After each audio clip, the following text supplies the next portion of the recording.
Alors les insectes, contrairement aux mammifères ou aux oiseaux, sont ce qu'on appelle des ectothermes, c'est-à-dire qu'ils ne sont pas capables de réguler la température intérieure de leur corps. Contrairement aux oiseaux ou aux mammifères, par exemple les humains ont une température interne qui reste stable.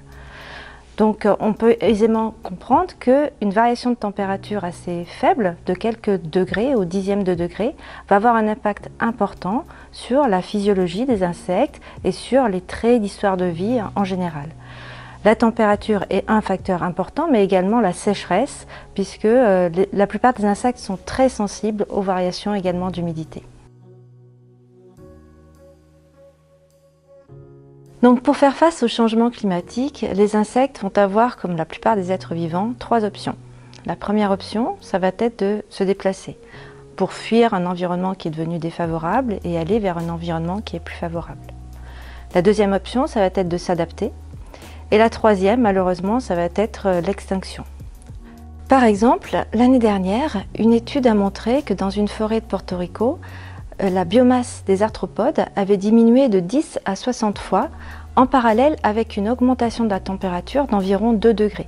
Donc le changement climatique va pouvoir entraîner également un changement de la distribution des insectes.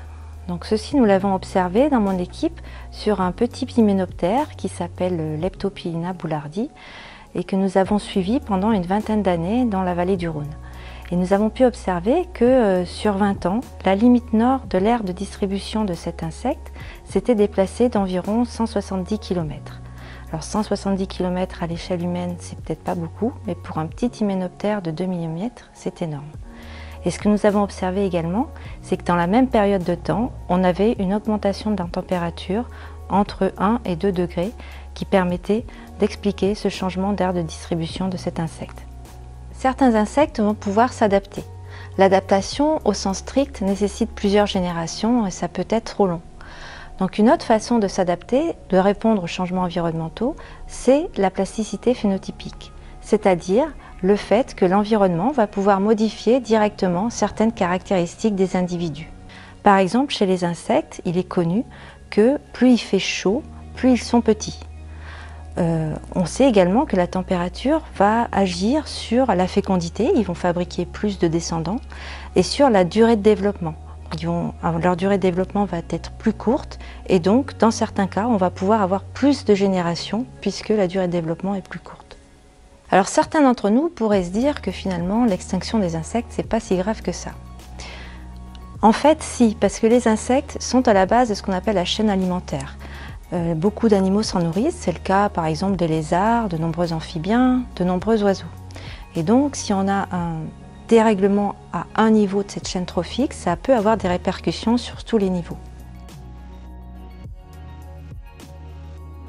Alors récemment, il y a eu une étude qui a été faite par une collègue montpelliéraine qui s'appelle Anne Charmentier et qui travaille sur les mésanges charbonnières. Et le défi pour cet oiseau, ça va être que la date d'éclosion corresponde au pic d'abondance des chenilles dont elles se nourrissent, qui dépendent elles-mêmes du pic d'abondance des feuilles dont elles se nourrissent.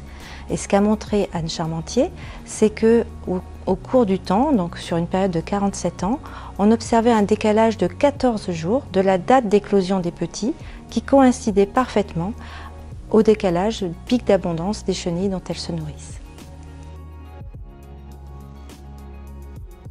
L'effet du changement climatique sur les insectes peut avoir des répercussions importantes pour nous aussi humains. Par exemple, on sait que beaucoup d'insectes vont avoir des effets négatifs sur les humains, c'est le cas des moustiques par exemple, ou tous les ravageurs de culture. Or, on sait que la température va agir sur la durée de développement. Par exemple, je travaille sur un ravageur de culture qui s'appelle Drosophila suzuki, qui pond ses œufs dans les petits fruits, cerises, fraises, framboises, et la température a un effet très important sur la durée de développement de cet insecte. Quand je la fais se développer au froid à 14 degrés, elle met plus d'1 mois à se développer. Par contre, au chaud, à 25 degrés, elle ne met plus que 15 jours.